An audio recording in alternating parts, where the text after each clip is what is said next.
If you think that isolation in space is a peaceful retreat, think again. Marcus Vega, a solar engineer, has spent 3 years alone at Orion Prime, a research station far beyond the reach of human civilization. But for him, silence is not a comfort. It's a constant reminder of a past he can't escape. Marcus had once been one of the brightest minds in the solar energy field, part of a covert military project known as Project Helios. The aim was to genetically modify humans to absorb solar radiation and harness its power directly, making them ideal candidates for missions in space.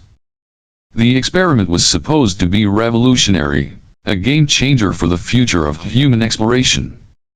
But the project ended in catastrophe. The modifications were unstable, and one by one, Marcus's fellow test subjects perished. His body had been altered to survive the solar energy, but the cost had been devastating. He was the only one who lived alive, but broken. Now, Marcus's life revolves around the routines of isolation.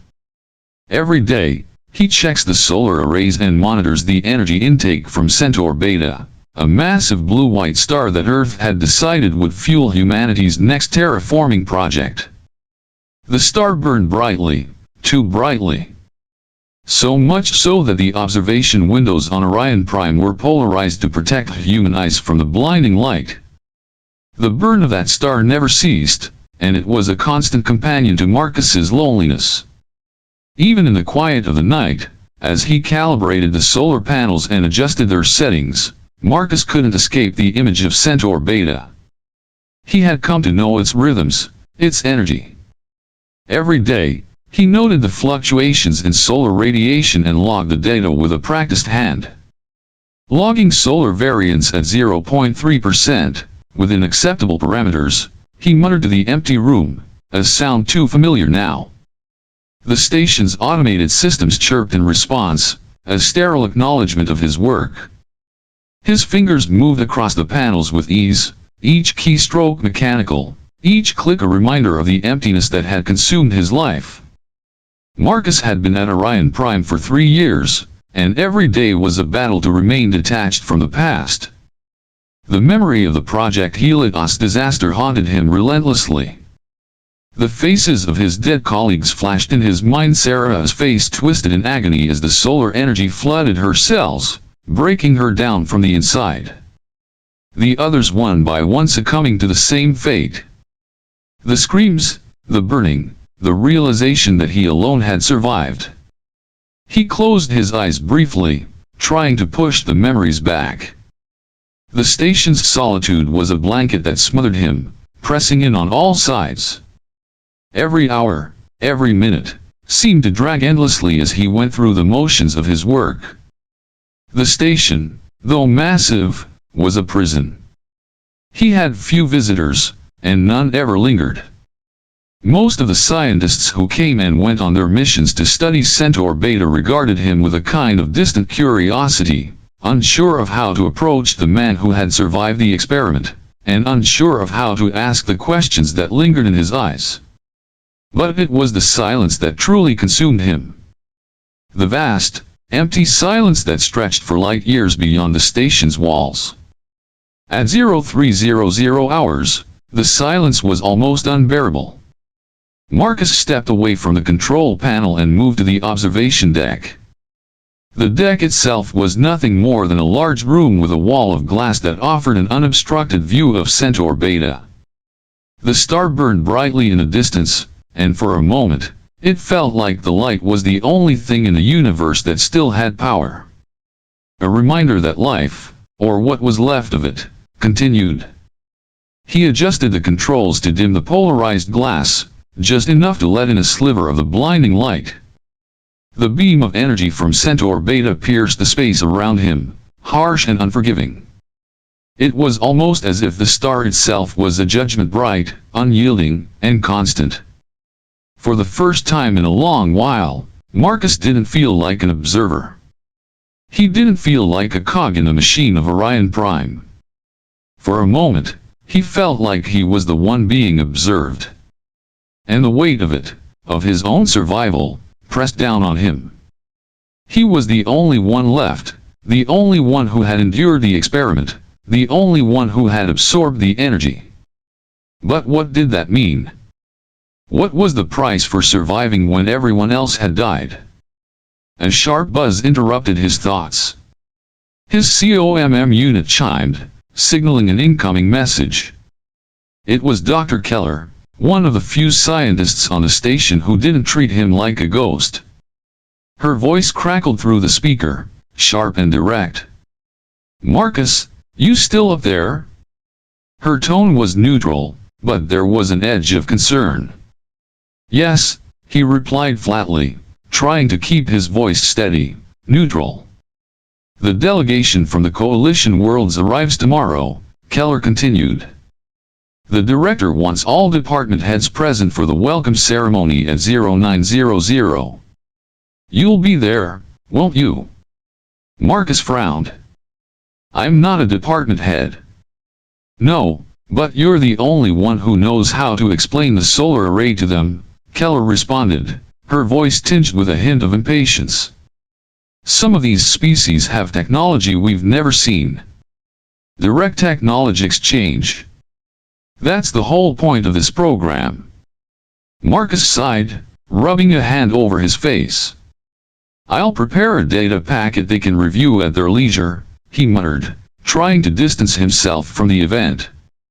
"Marcus," Keller said, her voice softening, "you can't avoid people forever. At some point." "My shift ends at 0600, Marcus cut in, not wanting to hear more. "I'll send the materials to your terminal before I clock out." He ended the conversation abruptly, his finger pressing the button to disconnect. The silence returned, comforting in its completeness. For a moment, he just stood there, staring at the star. The cold, harsh light of Centaur Beta had become a fixture in his life. It was constant, unwavering, and ultimately, it didn't care about him. It simply burned. As the station's clock ticked closer to the end of his shift, Marcus reflected on how easy it was to talk to machines. Machines didn't ask questions. They didn't wonder about his past or why he had exiled himself to this remote station. They simply did their job. With a deep breath, Marcus turned and walked away from the observation deck. The silence followed him, a constant companion in a life that had long ago stopped feeling like his own. One day, as Marcus was going about his usual routine, an unexpected event unfolded. A massive solar flare erupted from Centaur Beta, the star that orbited the station, causing widespread damage to the systems of Orion Prime. Emergency alarms blared across the station, but Marcus had long since become accustomed to such interruptions. He moved swiftly through the station, checking the equipment and recalibrating systems that had been affected by the radiation burst. However, as he made his way down the darkened corridor toward the observation deck, he noticed something unusual. Lying near one of the viewing pods, half concealed by a metal panel, was an alien figure. Her violet skin shimmered faintly in the dim emergency lighting, and her breathing was shallow and labored. Marcus's heart skipped a beat as he realized that the being in front of him wasn't one of the usual crew or scientists. This was something different, a creature he had never seen before. The alien was humanoid in shape, but her features were markedly different. Her skin was a deep purple, almost like a bruise, and there was a translucency to her form that made her look ethereal. But what drew Marcus's attention most was the ashen color beginning to spread across her exposed arms, the radiation from Centaur Beta's flare beginning to burn her very skin. The light from the emergency floodlights illuminated her face briefly, and Marcus could see her eyes wide, silver, and filled with pain. Instinctively, Marcus rushed forward, despite the warning signs flashing in his mind. He crouched beside her, gently touching her shoulder, unsure of what he was doing but driven by the need to help. As his fingers made contact with her skin, something strange and unexpected happened. He felt a sudden surge of energy flow from him into her. It was as if his very cells were awakening, responding to some invisible pull from her body. The alien's skin, which had been cracked and burned by the solar radiation, began to heal before his eyes. The ashen color faded, and the violet hue returned, more vibrant and alive than before. The healing process wasn't immediate, but it was undeniable. The alien's breathing steadied, her eyes fluttering open in a dazed and confused manner. She blinked at him, and Marcus could feel her gaze deep within him, as though she were seeing him in ways he couldn't understand. For a moment, neither of them spoke. The only sound in the room was the faint hum of the emergency lights. Marcus pulled his hand away, unsure of what to make of what had just occurred. Had he done that? Had he healed her with just a touch? The alien, now slightly more alert, lifted her head and looked directly at him. Her voice was soft, raspy, but the words were clear. "What have you done to me?" Her accent was strange, musical, and yet, Marcus understood her perfectly. I don't know," Marcus stammered, his mind racing. I touched you, and you started to heal." His words felt inadequate, as if there was something profound that had just occurred, but he had no way of explaining it. She blinked again, her silver eyes narrowing. It was not a simple healing. This is more, much more. She sat up slowly, wincing slightly but still moving with a grace that belied her injury. "You have altered my cellular structure, repaired what was damaged." Her gaze never left him. "No one has ever been able to do that for us." Marcus took a step back, his mind racing. "Who are you? What are you?" "I am Saia," she said, rising to her feet, her violet skin still glowing softly as the last of the damage faded. "I am a representative of the Alineans." Marcus blinked, confused. "Alineans?" Saia nodded. "We are a species from the planet Larus, located in the dark side of a tidally locked planet. Our people have evolved to live without sunlight. Our bodies can absorb minimal light, but we have modified ourselves genetically over generations to survive in the perpetual darkness. But now, our survival is threatened." Her voice grew quieter, as if the weight of her words bore down on her. "We can no longer withstand the light. The solar radiation, it is killing us." Marcus felt a wave of sympathy for her, but he couldn't understand. "What do you mean? If you've adapted to live in the dark, why can't you handle sunlight?" Saia's eyes grew distant, as though she were looking at a memory only she could see. "Our ancestors modified our genes to survive without the sun. But each generation's adaptation has become weaker. Now, even exposure to the smallest amount of light causes us to burn. In time, we will all perish if we cannot find a way to counter this degradation." Marcus was stunned by the gravity of her words. "So, you're saying the radiation from Centaur Beta is deadly to you?" "Yes," Saia replied. "What should have been a life-giving energy source is now our doom. And yet, when you touched me, something extraordinary happened. My body, it responded. It healed. You, Marcus Vega, you are the answer we've been searching for." Marcus shook his head in disbelief. "I don't understand. I'm just a survivor. I wasn't even supposed to live through the experiment. I was a failure. My cells were altered to survive solar energy, but I'm not even sure how it works. How could I possibly help you?" "You are not a failure, Marcus," Saia said firmly. "You are the only one of your kind, the only human to survive the experiment. The connection between us is not random. Your body can process solar energy at a rate no human should be able to. That energy, it is not only what sustains you. It is what can save my people. Marcus's mind raced as he processed what she was saying. This was impossible. His body was an accident, a mistake that should have killed him along with the others in the experiment. He had no answers for how his cells could work this way, how they could respond to her. Yet, the evidence was clear. Saia's wounds had healed under his touch, and somehow, their connection seemed to be growing stronger. This doesn't make sense, Marcus murmured. I'm no hero. I'm just trying to get through each day. How could I possibly be the key to saving an entire species? Saia's silver eyes met his, filled with an intensity that Marcus had never seen before.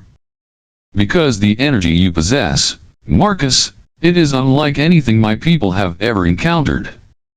Your ability to channel solar radiation, it is the key to saving us. You and I, we are connected in ways neither of us fully understands. But I believe together, we can change the future of my people. Marcus stood there, his thoughts a blur. His past, his isolation, everything that had defined him for the last 3 years felt like it was slipping away. And in its place, something else was beginning to form. Something that might just offer him the chance to escape the ghosts of his past, and, perhaps, a chance to make a difference. The bond between him and Saia had only just begun. And Marcus had no idea where it would lead. But one thing was certain, his life, and the future of an entire species, would never be the same. Only hours after the healing incident between Marcus Vega and the alien representative known as Saia, encrypted communication channels lit up with high-priority alerts. Data from Orion Prime's internal medical logs automatically synced to Earth's central surveillance systems showed undeniable anomalies, accelerated tissue regeneration, energy transfer patterns previously deemed theoretical, and worst of all, compatibility between two biologically incompatible species. To Earth Central's brass, it was the kind of event that either rewrote textbooks or rewrote borders. Within a day, a research and security team had been dispatched from Earth Central. Their stated purpose was benign scientific investigation, cooperation with interspecies diplomats, all the usual rhetoric. But Marcus had been a part of the system long enough to recognize the reality behind the words. They weren't coming to study. They were coming to take control. He watched the transport vessel arrive from the shadowed maintenance bay on the far side of the station. It moved like a predator, sleek, black, and efficient military grade, though it bore civilian markings. Saia stood beside him, her arms crossed tightly over her chest, her silver eyes tracking the ship's movements. They are early, she said, voice low. They are never late when they smell opportunity, Marcus replied. He clenched his jaw, old instincts flaring to life. They'll try to separate us. Run tests. Dig through my past until they find Project Helios. Once they understand what I am, what we did together. They won't ask for permission, Saia finished for him. Marcus turned to her, his expression hard. We have to leave. Now. Saia nodded. I've already prepared a plan. Of course she had. Marcus wasn't sure whether her meticulousness was reassuring or terrifying. Since their bond began, Saia had been equal parts scientist and strategist. She hadn't come to Orion Prime by chance, she had been searching for someone like him for years. Marcus realized now that she had always expected Earth Central to intervene. We'll take the maintenance shuttle docked in Bay 12, Saia explained, pulling up a small holographic schematic from a device embedded in her sleeve. I've overridden the transponder. It'll show as a cargo drone on long-range scans. Once we're past the station's sensor perimeter, we head to Freeport Terce. Neutral space. No Earth Central jurisdiction. Marcus raised an eyebrow. You sure it'll fly? I've upgraded its core systems with Alinean tech. It'll fly better than anything Earth built. The plan was daring, almost reckless, but it was their only shot. Staying meant capture, tests, dissection under the guise of research. Marcus had lived through one secret experiment.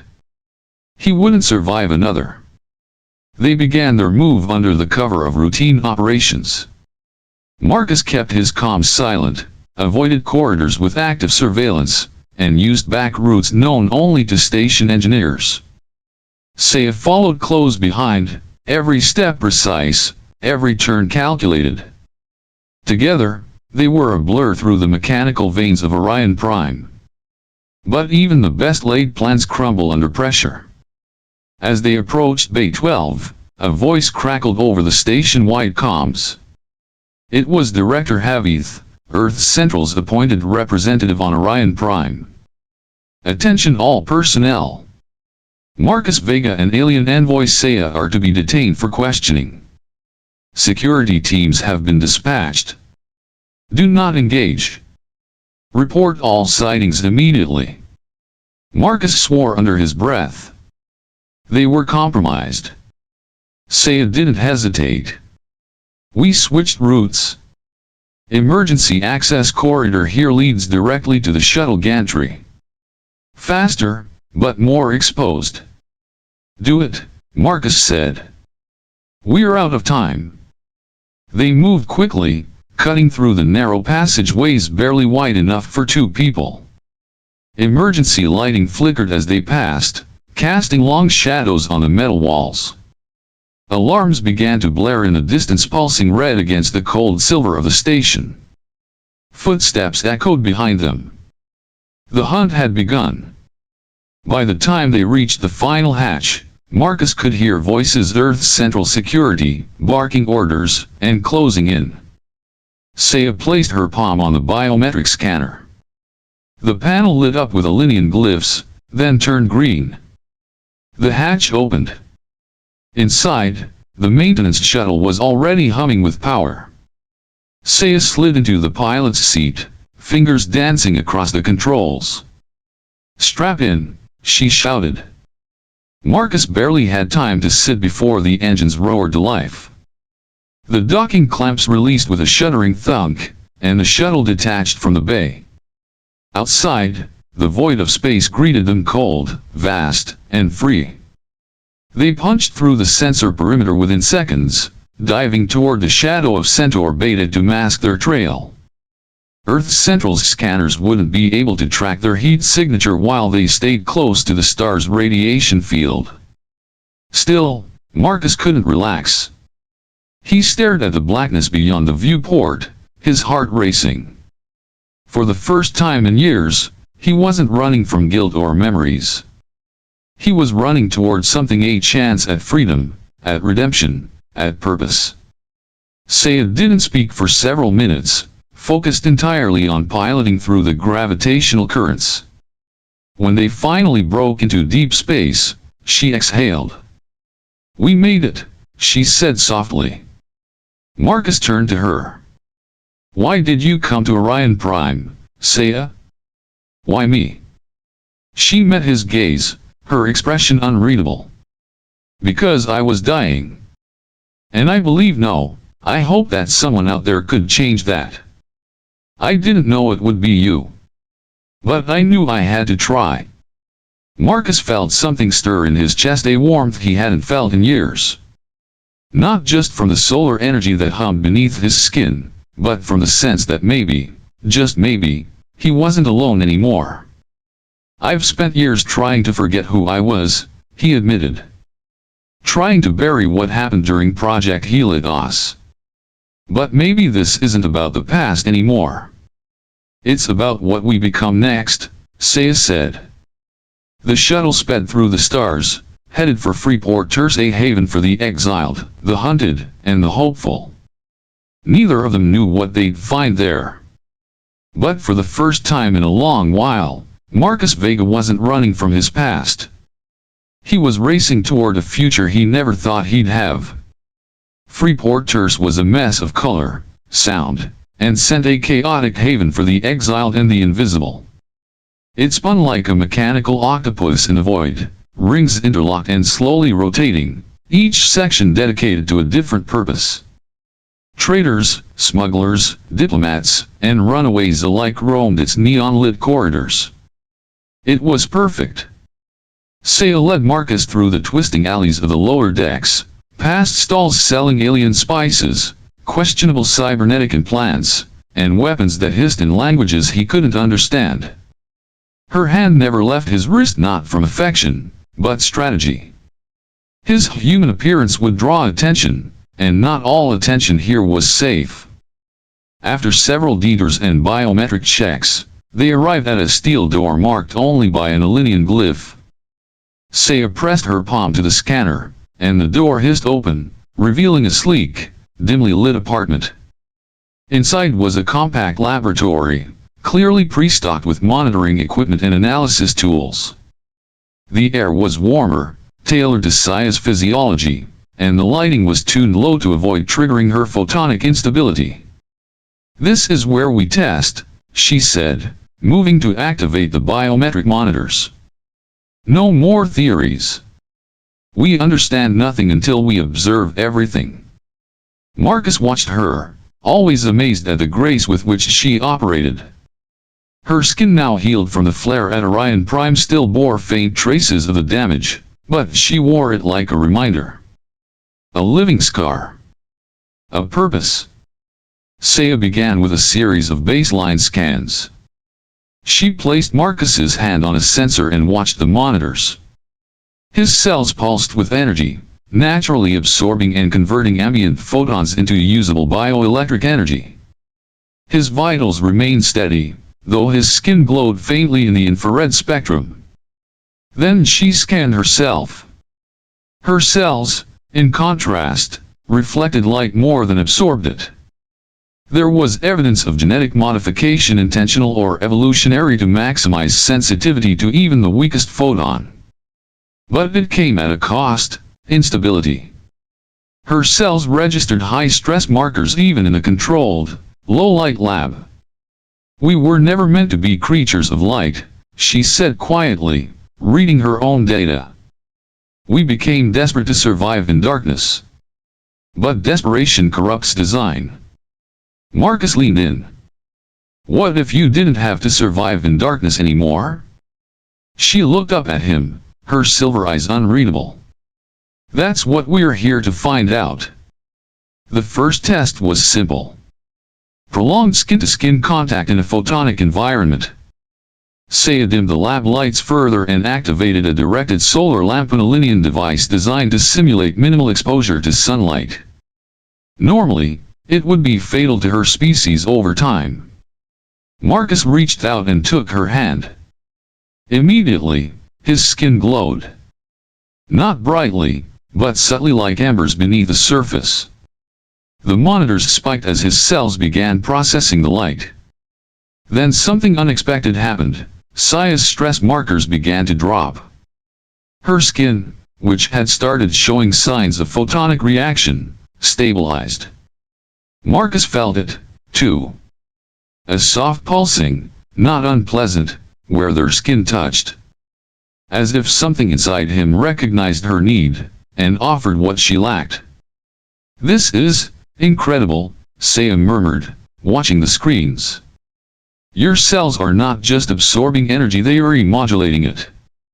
Releasing a stabilized frequency. My cells are adapting to that."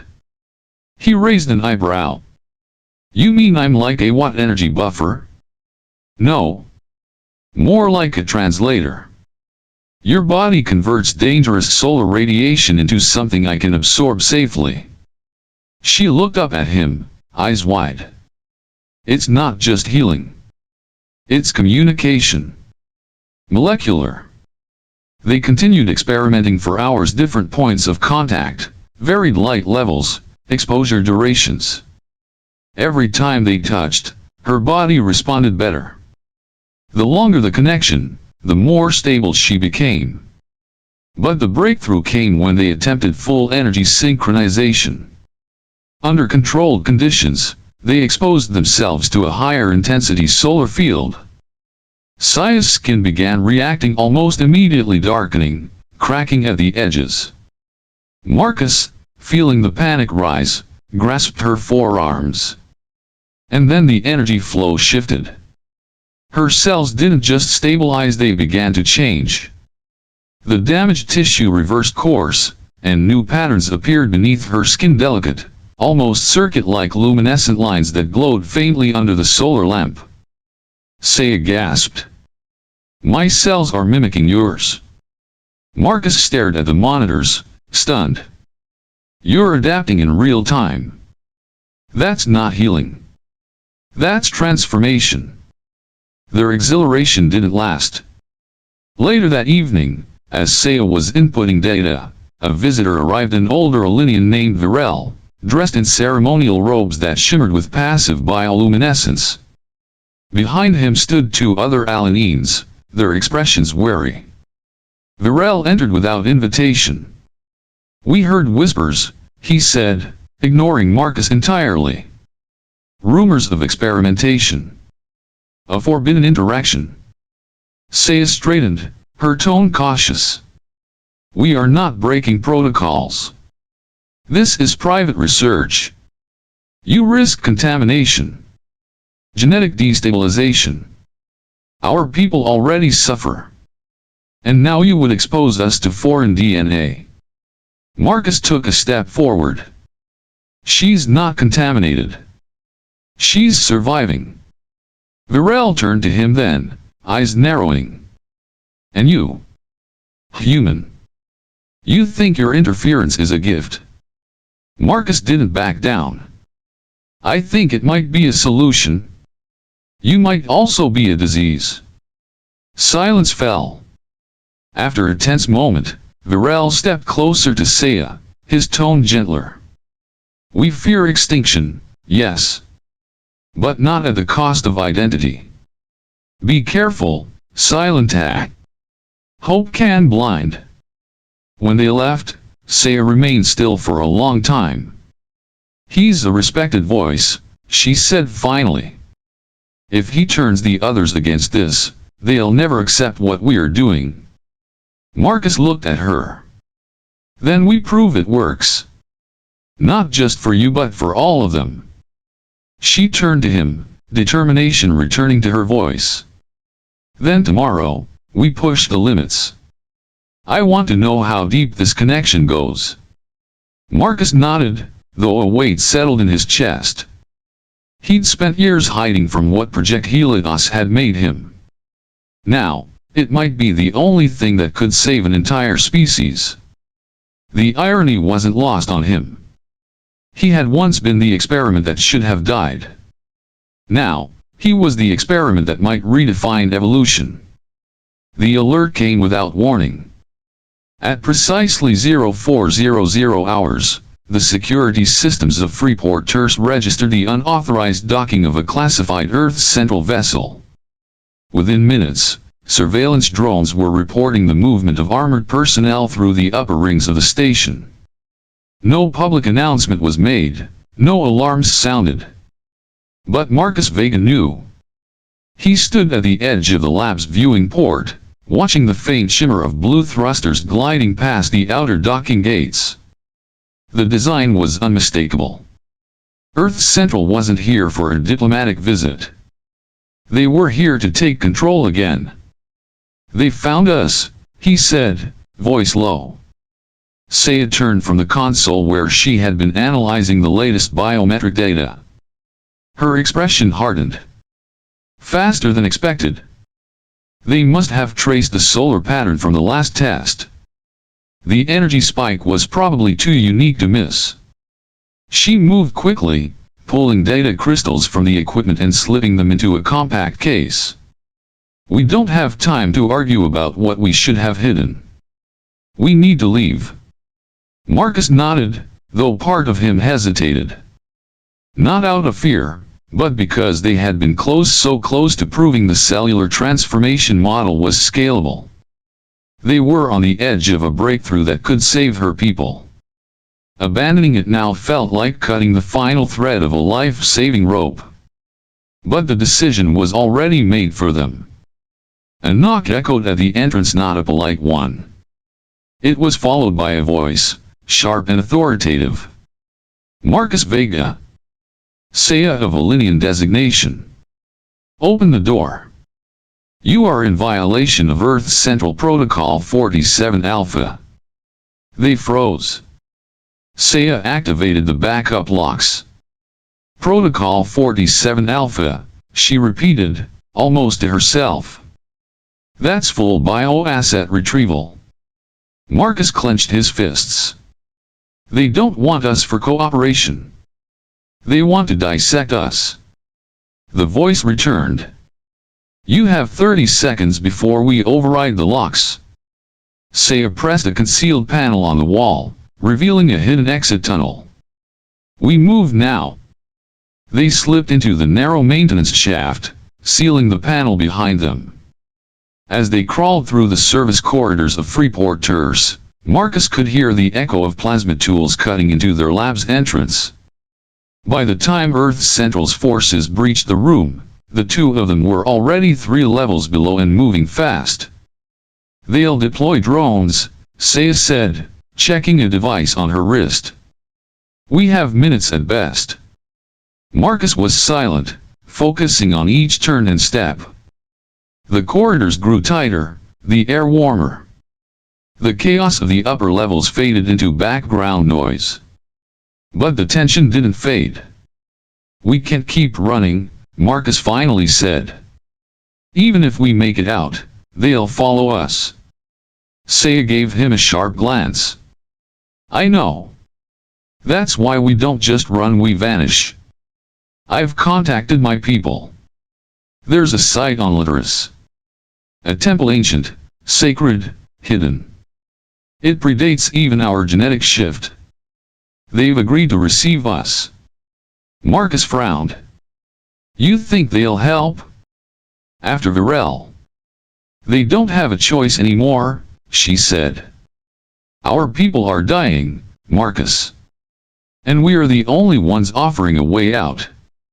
They reached the docking bay, where an Alinean vessel awaited, slim, sleek, with organic-looking curves that made it appear almost alive. Its systems were powered and waiting, its biometric signature already primed for Saia. As they boarded, Saia turned to him. Once we launch, they'll fire? I'll handle the shields, Marcus said, already moving to the co-pilot seat. Get us out of here? The engines came to life with a soft hum. As the docking clamps released, alarms sounded throughout the station. Earth Central's command team had been alerted to their escape. The first shots came as they cleared the perimeter, high-velocity plasma bursts meant to disable. The Alinean vessel bucked under the impact, but its shielding held. Saia spun the ship into a tight evasive roll, slipping through the magnetic field that shielded Freeport Terrace from solar radiation. The stars opened up before them. Behind, the station faded into a blur of metal and noise. Silence settled in the cockpit, broken only by the rhythmic pulse of the engines. Marcus leaned back, exhaling. They'll follow. They'll try, Saia said. But Litterus is not charted on any human maps. It's hidden in the shadow of a collapsed star, shielded by a nebula Earth Central's probes can't penetrate. Marcus looked at her, eyebrows raised. Convenient. Intentional. For the next several hours, the ship glided silently through space. Neither of them spoke much. Instead, they reviewed the data Saia had salvaged, hoping it would be enough to replicate the initial synchronization experiment once they reached Litterus. But Marcus couldn't focus. His mind kept circling the same thought: Earth Central. The way they had acted. The cold precision. No dialogue. No diplomacy. They weren't interested in saving lives. They were interested in controlling power. I used to believe in them, Marcus said, breaking the silence. When I joined Project Helios, I thought we were building something that would help humanity survive the stars. Instead, they turned us into experiments. Then abandoned the project when it failed. Saia was quiet for a moment before replying. It's the same with my people. We reached too far into the dark and forgot what light could do. Our survival became so narrow and focused that we ignored the possibility of change. Marcus looked at her. Do you think we are changing things now? I think we already have. The real question is, will we be allowed to finish what we started? They arrived at Litterus 12 hours later. The planet hung in space like a gem, half shrouded in perpetual night, half lit by a sun that never moved. The twilight band, where the two extremes met, shimmered like a line between life and death. Nestled along that line stood the temple, an ancient structure made of black stone and living metal, rising from the ground like the spine of some long-forgotten beast. As they descended, Marcus felt something shift inside him. Not fear. Not anticipation. Purpose. The ship touched down on a landing platform that extended from the side of the temple. A delegation of Alineans awaited them, cloaked, silent, eyes glowing faintly in the dusk. One stepped forward. Not Virel, but another elder, her face marked with glowing patterns that pulsed in time with her breath. Saia. Marcus Vega. Welcome, she said. The temple is yours. For now. Marcus stepped off the ship, his feet touching the sacred ground of a planet not meant for humans. He looked toward the temple, its doors open, a path illuminated by soft bioluminescence. This was not the end of their journey. This was where it truly began. The temple on Litterus was ancient, older than any record Saia could trace through Alinean archives. It stood like a living monument between eternal night and endless day, built on the razor-thin band of twilight that wrapped around the tidally locked planet. Here, where shadow met light, the temple thrived in equilibrium, an appropriate setting for the experiments Marcus and Saia were about to conduct. Inside the temple, a subterranean chamber had been reactivated after centuries of dormancy. Bioorganic walls pulsed with a low glow, and the air shimmered with a strange charge, as if the structure itself were sentient. The Alineans who guided Marcus and Saia said little. They were observers now, watchers of what might be the salvation of their kind or its final undoing. Their first days were devoted to rebuilding their equipment. Saia had saved much of the data from Freeporters, but the real work had to be done here, under Litterus's unique light conditions. Above the temple, the thin strip of sun gave way to filtered luminosity, just enough radiation to stimulate Marcus's cells, but not enough to immediately harm Saia. It was the perfect balance. Their goal was deceptively simple, to develop a controlled energy transfer from Marcus to Saia that would recalibrate her cellular structure permanently. The idea was to induce a lasting transformation in her photonic receptors, essentially teaching her body how to process solar radiation the way Marcus's did. If successful, it could then be replicated across the Alinean genome. The first test began with basic skin-to-skin contact under controlled light conditions. Saia lay beneath a semi-transparent canopy that diffused sunlight to safe levels. Marcus sat beside her, one hand on her forearm, the other on a conductive interface linked to their monitors. As the light filtered through, Marcus's cells began to absorb and process the photons, converting them into a bioelectric signal. Almost immediately, Saia's body responded. Her stress markers dropped. The slight discoloration on her skin began to recede. But as the light intensified to simulate a more realistic solar environment, the reaction became unstable. Her cells began to mutate too rapidly, outpacing the buffer Marcus provided. She convulsed slightly, and Marcus pulled his hand away. The connection broke, and the healing reversed. They called off the session.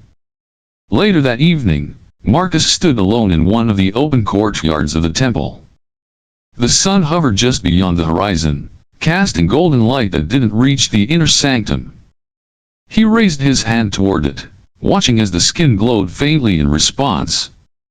The energy was always there, humming beneath the surface waiting. It frightened him. Not because it hurt, but because it didn't. He had lived so long thinking of this power as a curse, something barely kept under control. Now he was being asked to wield it freely, deliberately. Not for destruction but for healing. For transformation. Saia found him there, quiet in thought. "You pulled away too soon," she said. "You were seizing. My body was adapting." "Too fast," Marcus said, turning to face her. "It was hurting you? I can take it. But should you?"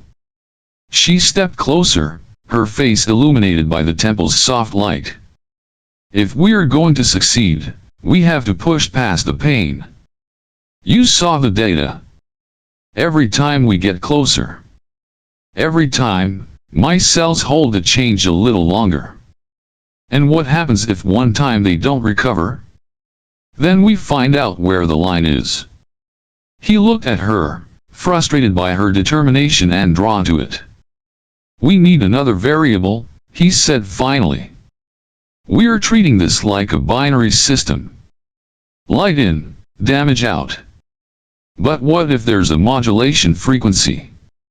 A resonance between your cell structure and mine that needs to align first?" Saia's eyes lit up. "Synchronization." "Exactly."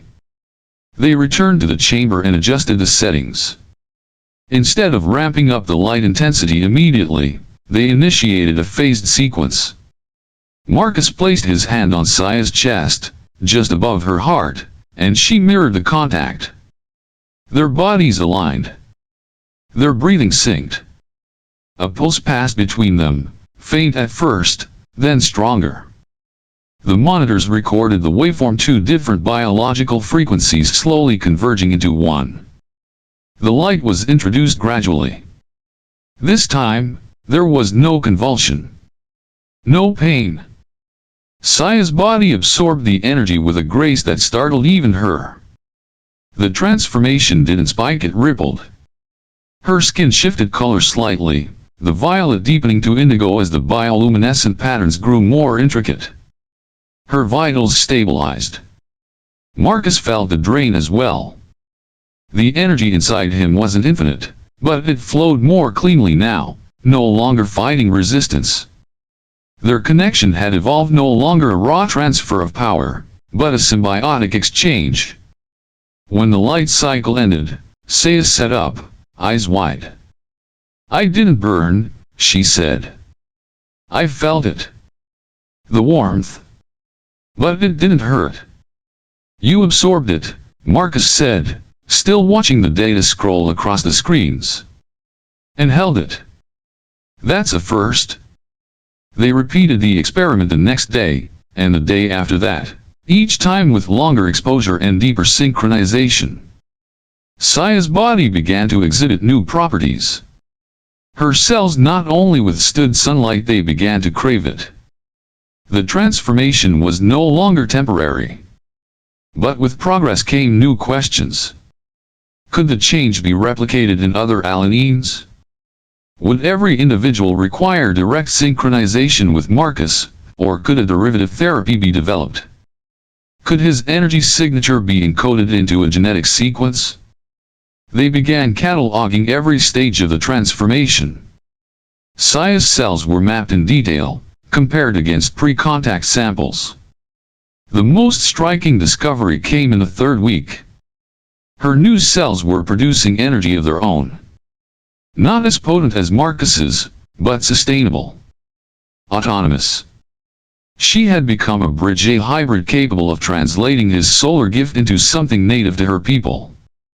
That night, as they reviewed the data under the glow of Literacy's twilight, Marcus looked at Saia not as a patient, or even a partner, but as something more, a pioneer of a new species. a living answer to a question no one had dared to ask. "You're becoming something else," he said quietly. "So are you," she replied. And they both understood. This wasn't about healing anymore. It was about becoming. They came at dawn. Marcus had just stepped into the temple's central chamber when the warning chimes rang out, a deep, resonant pulse echoing through the ancient stone. Saia was already there, seated before the primary console, her skin glowing faintly with residual light from their latest synchronization. She looked up, her silver eyes already narrowed in anticipation. "They've found us," she said calmly. Marcus moved to her side, his pulse rising. "Earth Central. A special operations unit. Cloaked approach. 5 ships entering orbit. How long?" She touched the control panel, watching as the holographic projection of the system lit up with hostile signatures. "Less than an hour. Maybe less." It wasn't unexpected. Marcus had felt the news tightening for weeks. The moment they began transmitting anonymized research data proof of the Alinean transformation, someone would notice. And someone would come. "They won't ask nicely," he said, his voice low. "No," Saia replied. "They'll come to take. To extract." He turned to face her fully. "We can run again." But she shook her head. "Not this time." The Elder Council gathered in the outer hall within minutes. Cloaked in ceremonial garb, they stood like living statues, silent but solemn. The eldest among them, Caliph, spoke first. "This temple has not seen war in centuries. We will not desecrate it with violence." Marcus stepped forward. "With respect, they won't give us a choice." "You have brought danger," another elder said, his voice tinged with resentment. "And now you ask us to accept its consequences."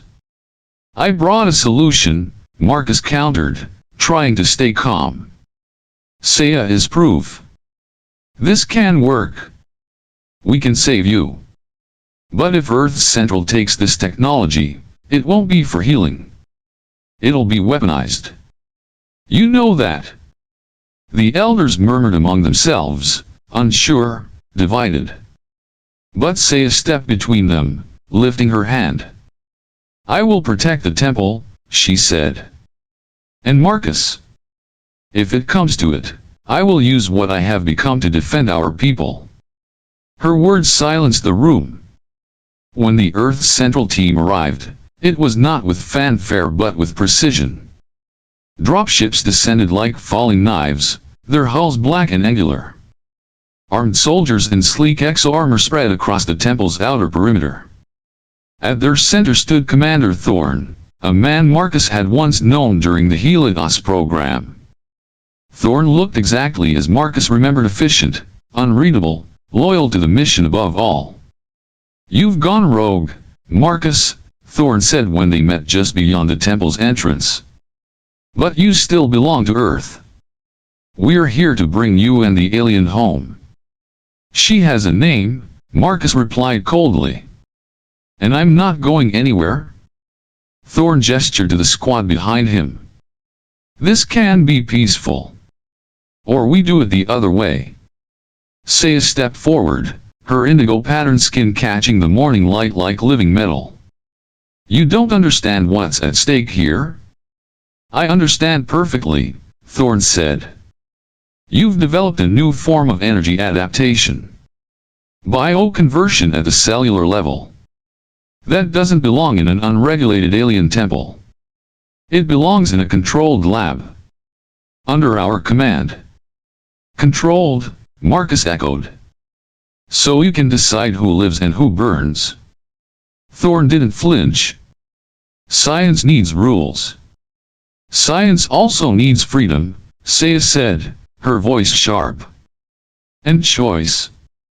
The standoff snapped when one of the soldiers raised a weapon. A charged pulse rifle. Aimed directly at Marcus. Saia moved instantly. Her body became a conduit. The light that Marcus had once feared surged through her like fire, but it didn't consume. It transformed.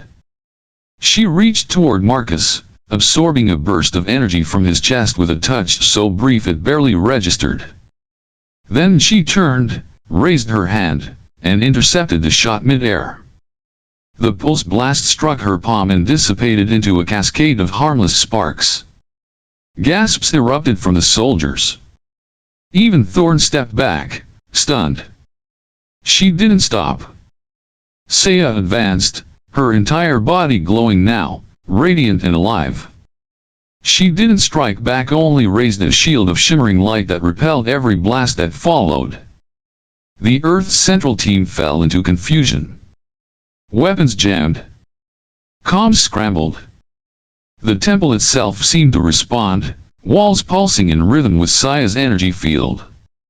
Marcus stood frozen, overwhelmed not by fear but by awe. She wasn't just a hybrid now. She was something else. Something new. And she was burning herself to do it.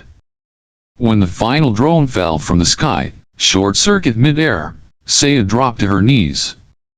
The glow around her flickered. Marcus was at her side in seconds.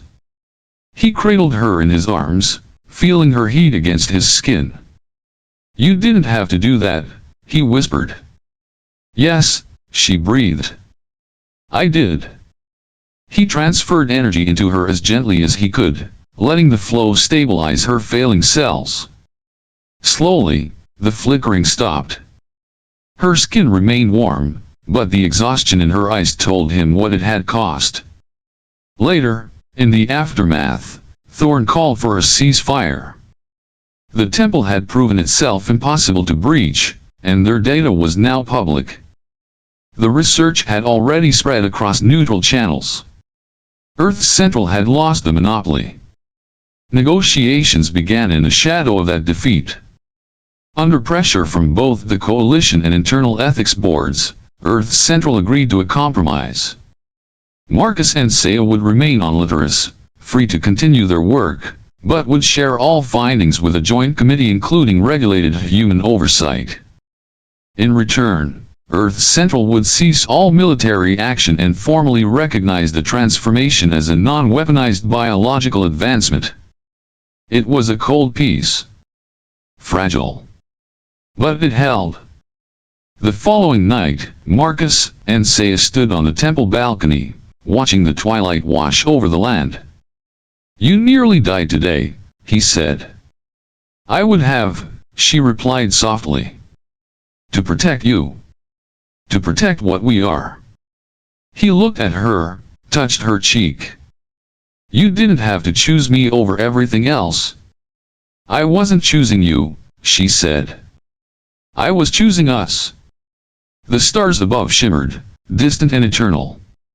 And for the first time, Marcus Vega didn't feel like a fugitive. He felt like a beginning. Sunlight poured through the translucent roof of the Temple of Convergence, cascading in golden streaks across a floor once untouched by day.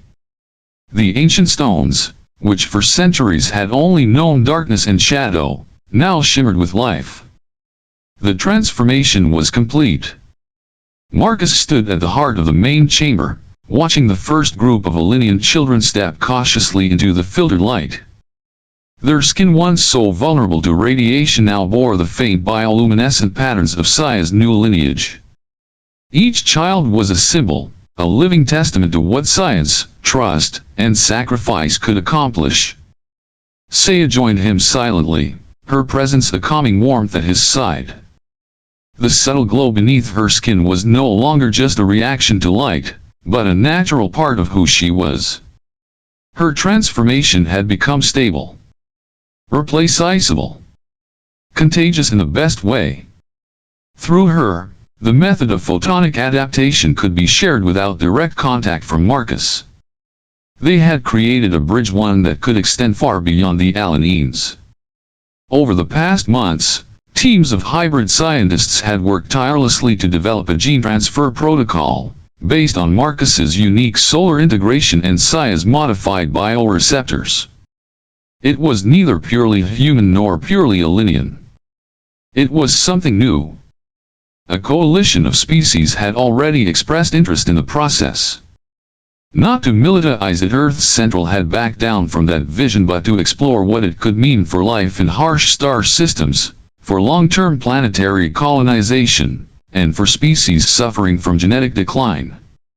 It was the beginning of a new age, and Marcus and Saia were standing on its edge. Marcus leaned on the stone railing of the temple's eastern balcony, gazing out across the twilight valley. The perpetual dusk that had once defined Alinean life was beginning to change. Gardens now bloomed under filtered light. Structures had been redesigned to include exposure chambers. There was laughter again. Movement. Hope. "Do you think they are ready?" he asked without looking at her. "No one is ever truly ready for change," Saia replied. "But they are willing. And that's enough." He smiled, feeling the tension that had gripped his body for so long finally loosen. "It still feels strange. Like I'm not supposed to be here. Like I stole someone else's future." "You didn't steal it," she said, placing her hand gently over his. "You built it. With me." There were still moments when he woke in the middle of the night, heart pounding, dreams full of burning labs and screaming voices. Project Helios had left deep scars. But those scars had become part of him, reminders of where he had come from, and why he could never go back. Now, his body no longer burned with volatile energy. Instead, he had learned to control it, regulate it, share it. He was no longer a living battery. He was a guide. A catalyst. A teacher.